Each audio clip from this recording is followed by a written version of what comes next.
అందరికీ నమస్కారం. హిందూ లైబ్రరీకి స్వాగతం. వరలక్ష్మి వ్రతానికి సంబంధించిన సందేహాలు తీర్చుకునే ప్రయత్నం చేద్దాం ఈరోజు. ఎందుకంటే నేను వరలక్ష్మి వ్రతం పూజా విధానం పెట్టినప్పుడు దాని కింద ఎంతోమంది ఎన్నో సందేహాలను కామెంట్ రూపంలో పెట్టారు. వాళ్ళకి సమాధానం ఇచ్చినా కూడా మళ్ళీ అవే సందేహాలు చాలామంది అడుగుతున్నారు. అందుకే ఆ సందేహాలన్నీ కలిపి ఇలా ఒక వీడియో రూపంలో చేస్తే అందరి సందేహాలు తీరుతాయి కదా అనే ఉద్దేశంతో ఇలా ఒక వీడియోలో నేను ఈ సందేహాలన్నిటికీ కూడా సమాధానాలు చెప్తున్నాను. ముందుగా వరలక్ష్మి వ్రతం ఎప్పుడు చేసుకోవాలి? దీన్ని శ్రావణ మాసంలో పౌర్ణమికి ముందుగా వచ్చే శుక్రవారం నాడు చేసుకోవాలి. ఒకవేళ ఆ రోజు కుదరకపోతే కనుక శ్రావణ మాసంలోని వేరే శుక్రవారం నాడు చేసుకోవచ్చు.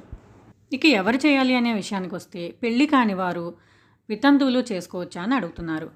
ఈ వ్రతాన్ని పెళ్ళైన తర్వాత మొదటిసారిగా చేయిస్తారు కాబట్టి పెళ్లి కాని వాళ్ళు వ్రతంలా కాకుండా లక్ష్మీ పూజలా చేసుకోవచ్చు. వితంతువులు కూడా కలసం, తోరం, వాయనం, కుంకుమ పూజ ఇలాంటివి ఏమీ చేయకుండా మామూలుగా లక్ష్మీ పూజ ఎలా చేసుకుంటారో అలా చేసుకోవచ్చు. ఇంకా గర్భిణీలు చేయవచ్చా అని అడుగుతున్నారు. 5వ నెల లోపు వారైతే చేసుకోవచ్చు. 5వ నెల పూర్తయిన తర్వాత చేసుకోకూడదు. ఇక కొత్తగా పెళ్ళైన వాళ్ళు ఎప్పుడు మొదలు పెట్టుకోవాలి అని అడుగుతున్నారు. కొత్తగా పెళ్ళైన వాళ్ళు మొదటి సంవత్సరంలో మొదలు పెట్టుకుంటారు. ఒకవేళ ఏవైనా కారణాల వల్ల కుదరకపోతే 2వ సంవత్సరం ఆపేసి 3వ సంవత్సరం చేసుకుంటారు. 3వ సంవత్సరం కూడా కుదరకపోతే 5వ సంవత్సరం చేసుకుంటారు. ఇలా బేసి సంవత్సరాల్లో మాత్రమే వ్రతాన్ని మొదలు పెడతారు. ఇక చాలామంది అడిగే ప్రశ్న ఏంటంటే కలసం మాకు ఆనవాయితీ లేదు, మేము పెట్టుకోవచ్చా అని అడుగుతున్నారు.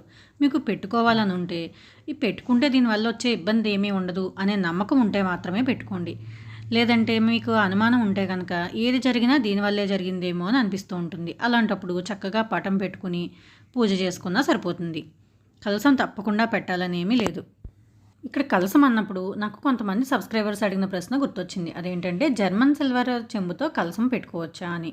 సాధారణంగా మనం పూజలు వేటికైనా కూడా మంచి లోహాలనే వాడాలి. అంటే బంగారం కానీ, వెండి కానీ, ఇత్తడి కానీ, పంచలోహాలు కానీ ఇవేమీ పెట్టుకునే స్తోమత లేకపోతే కనీసం మట్టి చెంబుతోనైనా సరే కలసం పెట్టుకోవచ్చు.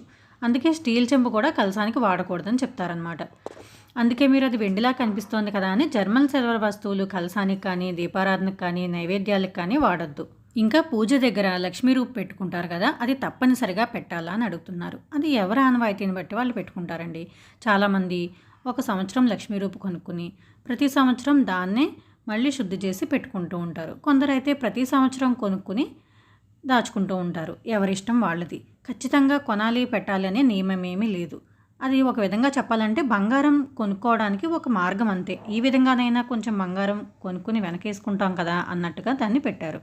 మీకు స్తోమత ఉండి కొనుక్కోగలిగితే కొనుక్కోండి, కానీ ఖచ్చితంగా కొనుక్కోవాలని ఇబ్బంది మాత్రం పడకూడదు. మీ దగ్గర పాత రూపు ఉన్నా సరే దాన్ని శుభ్రంగా ఆవు పాలతో శుద్ధి చేసి దాన్నే అమ్మవారికి అలంకరించవచ్చు. అలాగే అమ్మవారి కలసానికి కానీ, పటానికి కానీ అలంకరణ చేసేటప్పుడు మనం వాడిన నగల్ని వాడచ్చా అని అడుగుతున్నారు. అంటే మనం రోజువారీ వేసుకునేవి కాకుండా ఎప్పుడైనా ఫంక్షన్స్కి అలా వేసుకునే నగలు ఉంటాయి కదా, వాటిని చక్కగా పసుపు నీళ్ళలో గుడ్డ ముంచి వాటిని శుభ్రం చేసి అప్పుడు మాత్రమే వేయండి. ఎందుకంటే మనం శరీరంపై వేసుకున్నప్పుడు చెమట అది పడుతుంది కదా, వాటిని అలా అమ్మవారికి వేయకూడదు. అలాగే 1 గ్రామ్ గోల్డ్ వేయొచ్చా అని అడుగుతున్నారు. సాధ్యమైనంత వరకు బంగారాన్ని వేయడానికి ప్రయత్నించండి. ఎన్ని వేసినా పర్వాలేదండి, 1, 2 తప్పకుండా ఉంటాయి కదా మన దగ్గర, అవి వేస్తే చాలు. ఒకవేళ లేవనుకుంటే 1 గ్రామ్ గోల్డ్ వేసినా పర్వాలేదు, కానీ వాటిని కూడా శుద్ధి చేసే వేయాలి. ఏమీ లేకపోతే పసుపు కొమ్ము కట్టి వేసినా చాలండి, అమ్మవారు చాలా సంతోషిస్తారు. ఇంకొంతమంది అడిగే ప్రశ్న ఏంటంటే నైవేద్యాలు ఎన్ని చేయాలి, ఏం చేయాలి అని. అది మీ ఇష్టం అండి. మీ స్తోమత కొద్దీ, ఓపిక కొద్దీ చేయండి. 1 కానీ, 3 కానీ, 5 కానీ, 9 కానీ, 11 కానీ ఎన్నైనా చేసుకోవచ్చు. మీరు 1 చేసేలా ఉంటే క్షీరాన్నాన్ని నివేదించండి. ఎందుకంటే లక్ష్మీదేవికి అన్నిటికంటే కూడా క్షీరాన్నం అంటే ఇష్టం. అలాగే 3 చేసేలా ఉంటే దానిలో పులిహోర, అలాగే ఏదైనా భక్ష్యం అంటే కొరికి తినే ఉంటాయి కదా, పూర్ణాలు, గారెలు అలాంటివి ఏవైనా ఒకటి ఉండేలా చూసుకోండి. నానబెట్టిన శనగలు, పానకం, చలిమిడి, వడపప్పు వీటిని కూడా పెట్టుకోవచ్చు. ఇంకొంతమంది అడిగిన సందేహం ఏంటంటే మనం విగ్రహం పెడతాం, పటం పెడతాము, కలసం పెడతాము, అసలు దేనికి పూజ చేయాలి అని అడుగుతున్నారు. విగ్రహం ఉంటే విగ్రహానికే చేయండి. లేదంటే మనం రూపు వేస్తాం కదా కలసానికి, ఆ రూపుకి చేయొచ్చు. లేదంటే పటానికైనా కూడా చేసుకోవచ్చు. తోరం గురించి కూడా కొన్ని సందేహాలు వచ్చాయండి. ఎన్ని పోగులు వేయాలి అని అడుగుతున్నారు. తెల్లని దారాన్ని 9 పోగులుగా చేసి దానికి చక్కగా పసుపు రాసి 9 ముడులు వేసుకోవాలి. ఆ 9ంటికి పూజ చేసి తోరగ్రంథి పూజ, అప్పుడు తోరాన్ని కుడి చేతికి కట్టుకోవాలి. ఈ తోరగ్రంథి పూజ, తోరబంధన మంత్రం ఇవన్నీ కూడా నేను ఇంకొక వీడియోలో వివరంగా ఇచ్చాను. నా ఛానల్ విజిట్ చేస్తే మీకు ఇవన్నీ కూడా క్లియర్గా తెలుస్తాయి. ఈ తోరాన్ని ఇప్పుడు విప్పాలి అని కూడా అడుగుతున్నారు. ఆ రోజు శుక్రవారం కాబట్టి ఆ రోజు మనం తోరాన్ని తీయకూడదు. మరునాడు అమ్మవారి పీఠాన్ని కదుపుతాం కదా శనివారం పూట, అప్పుడే మనం తోరాన్ని కూడా తీసేయొచ్చు. అలాగే అమ్మవారికి చీర పెడుతూ ఉంటాం కదా, చీర పెట్టినప్పుడు దానిపైన మనం కుట్టించుకున్న బ్లౌజ్ పెట్టకూడదు. బ్లౌజ్ పీస్ మాత్రమే పెట్టాలి. చాలామంది అడిగిన ఇంకొక ప్రశ్న ఏంటంటే తాంబూలం ఎంతమందికి ఇవ్వాలి అని. దానికి నియమం ఏమీ లేదండి. సాధారణంగా బేసి సంఖ్యలో ఇచ్చుకుంటారు. 3 కానీ 5 కానీ 9 మంది అలా ఇచ్చుకుంటూ ఉంటారు. కానీ మనం 5 అనుకుని ఇచ్చుకున్నాం అనుకోండి, అనుకోకుండా ఎవరైనా వస్తే వాళ్ళని తాంబూలం ఇవ్వకుండా పంపించాం కదా పూజ చేసుకున్న రోజు. కాబట్టి కొంచెం లెక్క అటు ఇటు అయినా కూడా ఇబ్బంది ఏమీ లేదు, ఎంతమందికైనా ఇచ్చుకోవచ్చు. కానీ వాయనం మాత్రం ఒక్కళ్ళకి ఇవ్వాలి. ఇదేంటి వాయనం తాంబూలం ఒకటి కదా అని అనుకుంటున్నారు కదా, కాదండి. మనకి వ్రతం చేసుకున్నప్పుడు దానికి వాయనం నియమం అనేది ఉంటుంది. ఏ వ్రతానికైనా కూడా చివరిలో ఉంటుందన్నమాట. అలా వరలక్ష్మి వ్రతానికి 12 కుడుములు వాయన దానం ఇవ్వాలి అని చెప్పి ఉంటుంది. కానీ ఈ వ్రతం విషయంలో మాత్రం ఒక్కొక్క ప్రాంతాన్ని బట్టి వారి ఆచారాన్ని బట్టి ఈ వాయనం అనేది మారుతూ ఉంటుంది. కొందరు బూరెల్ని వాయనంగా ఇస్తారు, కొంతమంది కుడుములు ఇస్తారు, కొంతమంది గారెలు ఇస్తారు. ఇలా ఎవరికి ఏది ఆనవాయితీ అయితే అది ఇస్తూ ఉంటారనమాట. కాబట్టి మీరు మొదటిసారి చేసుకున్నప్పుడు మీ పెద్దవాళ్ళ ఆనవాయితీ ప్రకారం మొదలు పెట్టిస్తారు కదా, అప్పుడు ఏదైతే వాయనంగా ఇచ్చారో మీరు తర్వాత కూడా అదే ఇచ్చుకుంటూ ఉండాలన్నమాట. మీరు ఏవైతే ఇవ్వాలనుకుంటున్నారో వాటిని ఒక ప్లేట్లో పెట్టుకుని దానిలో రవికెల గుడ్డ, పసుపు, కుంకుమ, గాజులు, తాంబూలం, దక్షిణ ఇవన్నీ పెట్టి ఒక ముత్తైదువుకి కాళ్లకు పసుపు రాసి గంధం బొట్టు పెట్టి ఈ వాయనాన్ని అందించాలి. వాయనం ఇచ్చేటప్పుడు కూడా ఒక మంత్రం ఉంటుందండి, వాయనదాన మంత్రం. అది చదువుకుంటూ ఈ వాయనాన్ని ఇచ్చేయాలి. తర్వాత మనం తాంబూలాలు ఇచ్చుకుంటాము. వీటిని మనకు సమయం ఉంటే ఉదయమే 12 గంటల్లోపు ఇచ్చుకోవచ్చు. లేదంటే సాయంత్రం మళ్ళీ పూజ చేస్తాం కదా, ఆ సమయంలో పీల్చుకొని ఇచ్చుకోవచ్చు అనమాట తీరిగ్గా. దీన్ని ఎంతమందికైనా ఇచ్చుకోవచ్చు. దీనిలో మనం ఆకు, ఒక్క, పళ్ళుతో పాటు పసుపు, కుంకుమ, గాజులు, పువ్వులు ఇలాంటి వాటిని పెడతాం. అలాగే శ్రావణ శుక్రవారంలో నానబెట్టిన శనగల్ని తప్పకుండా ఇస్తారు. వీటన్నిటినీ కలిపి తాంబూలంలా ఇస్తారు. మీకు ఓపిక ఉంటే బ్లౌజ్ పీసులు కూడా ఇచ్చుకోవచ్చు. ఇప్పుడైతే రిటర్న్ గిఫ్ట్ల హడావుడి ఎక్కువైపోయింది. కానీ అవి ఇవ్వాలని చెప్పి ఎక్కడా శాస్త్రంలో లేదండి. ఈ సెలబ్రిటీలు వాళ్ళ ఇష్టానుసారం ఇస్తూ ఉంటే వాటిని చూసి ఓపిక లేని వాళ్ళు, స్తోమత లేని వాళ్ళు కూడా వాటి కోసం ఎగబడుతున్నారు. కానీ పూజకి ఆడంబరం కంటే భక్తే ప్రధానం. కాబట్టి మీకు ఉన్నదాన్నే చక్కగా ఇచ్చుకోండి. మనం పూజలో పెట్టిన నైవేద్యాలు ఏం చేయాలి అని కూడా చాలామంది అడిగారు. సాధారణంగా మనం పూజ చేసుకుంటే దాన్ని ప్రసాదంగా కళ్ళకద్దుకుని స్వీకరిస్తాం. కానీ ఇలాంటి వ్రతాలు చేసుకున్నప్పుడు కొంతమంది పీఠం కదిపే వరకు ఇవేమీ తీయకూడదేమో అనుకుని నైవేద్యాలు అలా ఉంచేస్తారు.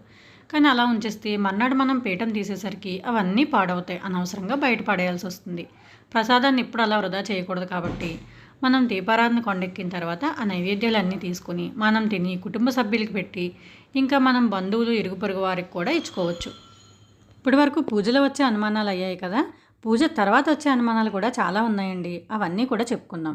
ఈలోపు మీరు వీడియో నచ్చితే లైక్ చేయండి. లైక్ చేసిన తర్వాత పక్కన ఒక ఆప్షన్ వస్తుంది హైప్ అని. మీరు అది నొక్కితే కనుక కింద పాయింట్స్ వస్తాయి. దాన్ని క్లిక్ చేస్తే ఈ వీడియో మరింత మందికి షేర్ అవుతుంది. అలాగే నా ఛానల్కి హెల్ప్ అవుతుంది. కాబట్టి వీడియో నచ్చితే తప్పకుండా దాన్ని క్లిక్ చేయండి. ఇక పూజ తర్వాత వచ్చే అనుమానాలు ఏంటో చూసుకుందాం. అమ్మవారి పీఠాన్ని ఎప్పుడు కదపాలి? మనం శుక్రవారం పూట అమ్మవారిని తీసుకొచ్చి నిలబెట్టుకున్నాం. కాబట్టి శుక్రవారం ఎట్టి పరిస్థితుల్లోనూ అమ్మవారిని కదపకూడదు. ఎందుకంటే మనం ఇంటికి వచ్చిన ఆడపడిచినే శుక్రవారం పంపించాం కదా, అలాంటిది అమ్మవారిని ఎలా పంపిస్తాం చెప్పండి. అందుకే శుక్రవారం సాయంత్రం మళ్ళీ అమ్మవారికి పూజ చేయాలి. తలస్నానం అవసరం లేదు, కానీ ఒంటికి స్నానం చేసి మళ్ళీ చక్కగా ఏదో ఒక నైవేద్యం పెట్టి అమ్మవారికి సాయంత్రం పూజ చేసుకోవాలి. ఖాళీగా ఉంటారు కాబట్టి ఏవైనా స్తోత్రాలు చదువుకుంటే మంచిది. ఆ సమయంలో మీకు ఉదయం కుదరకపోతే తాంబూలాలు కూడా ఇచ్చుకోవచ్చు. ఇలా సాయంత్రం పూజ పూర్తయిన తర్వాత మరునాడు ఉదయం మళ్ళీ స్నానం చేసి పూజ చేసి ఉప్పులేని పెరుగన్నాన్ని నైవేద్యంగా పెట్టి దీపారాధన కొండెక్కిన తర్వాత అమ్మవారి పీఠాన్ని కదుపుకోవాలి. తర్వాత వచ్చే డౌట్ ఏంటంటే ఈ కలసంపా పెట్టిన కొబ్బరికాయ ఏం చేయాలి, బ్లౌజ్ పీస్ ఏం చేయాలి, ఇలాంటి అనుమానాలు వస్తాయి కదా. కలసంపై కొబ్బరికాయని గుళ్ళో ఇచ్చేయచ్చు, లేదంటే ఏదైనా పారే నీటిలో కలపొచ్చు. కలసంలో నీటిని ఏం చేయాలని అడుగుతున్నారు. వాటిని కొద్దిగా మనపైన, కుటుంబ సభ్యులపైన, ఇంట్లోనూ చిలకరించి మిగిలిన వాటిని తులసి కోటలో కానీ ఏదైనా పచ్చని చెట్టు మొదట్లో కానీ పోయాలి. కలసం కింద బియ్యం ఏం చేయాలి? మనం గణపతిని పెట్టడానికి పళ్ళెంలో బియ్యం పోస్తాం కదా, ఆ బియ్యంతో పాటు వీటిని కూడా మనం అర్చకులకి ఇచ్చేయచ్చు. లేదంటే ఈ బియ్యాన్ని క్షీరాన్నంలా చేసి ప్రసాదంగా కూడా తీసుకోవచ్చు. కలసంపై పెట్టిన బ్లౌజ్ పీస్ని అయితే మనమే కుట్టించుకోవాలి. దీన్ని ఎవరికి ఇవ్వకూడదు. అలాగే ఇంకొక చిన్న విషయం అండి, మనం శనివారం ఉదయం పూజ చేసేటప్పుడు శుక్రవారం పెట్టిన పూలు పత్రి వీటన్నిటిని కూడా తీసేయాలి. ఎందుకంటే ఒక రాత్రి నిద్ర చేస్తే వాటన్నిటినీ కూడా నిర్మాల్యం అంటారు. ఒక్కోసారి చామంతులు గులాబీలు లాంటివి వెళ్ళిపోలేదు కదా అని అవి ఉంచేసి మళ్ళీ కొత్తగా పెట్టేస్తూ ఉంటారు. కానీ అలా పెట్టడం వల్ల దేవునికి శిరోభారం అంట. పాత పూలు ఉంచి ఎప్పుడు కొత్త పూలు పెట్టకూడదు. శనివారం మనం పీఠాన్ని కదిపిన తర్వాత దేవునికి పూజ చేసిన పూలు పత్రి మామిడి కొమ్మలు అలాగే మనం తోరం విప్పుతాం కదా, ఆ తోరం వీటన్నిటినీ కలిపి ఎక్కడైనా పారే నీటిలో కానీ లేదంటే ఎవరూ తొక్కని చోట మొక్క మొదట్లో కానీ వేయాలి. అలాగే మనం ఒక వారాన్ని వరలక్ష్మి వ్రతంగా చేసుకుంటాం కదా, మిగిలిన శుక్రవారాల్ని చక్కగా లక్ష్మీ పూజగా చేసుకోవచ్చు. అంటే తోరం వాయనం ఇలాంటివి లేకుండా మిగిలిన పూజ అంతా చేసుకోవచ్చు అనమాట. అష్టోత్తరాలతో షోడశోపచార పూజ చేసుకోవచ్చు. నా ఛానల్లో వరలక్ష్మి వ్రతం పూజా విధానం వీడియో ఉంది. అలాగే కలసం ఎలా పెట్టుకోవాలి, కలసాన్ని అమ్మవారిలా ఎలా చేసుకోవాలి, తోరం తయారు చేసుకునే విధానం, తోరగ్రంథి పూజ, ఇంకా వరలక్ష్మి వ్రత కథ, తాంబూలం ఎలా ఇచ్చుకోవాలి, ఇవన్నీ కూడా ఉన్నాయన్నమాట. సో ఒకసారి ఛానల్ విజిట్ చేసి వాటిని కూడా చూడండి. మీకు ఇంకా ఏమైనా సందేహాలు ఉంటే నన్ను కామెంట్స్లో అడగండి. వీడియోని లైక్ చేసి మరింత మందికి షేర్ చేయండి. అలాగే ఇందాక చెప్పినట్లుగా హైప్ అనే ఆప్షన్ కూడా క్లిక్ చేయండి. దానివల్ల మరింత మందికి చేరుతుంది. మరో వీడియోతో మళ్ళీ కలుద్దాం. సర్వే జన సుఖినో భవంతు.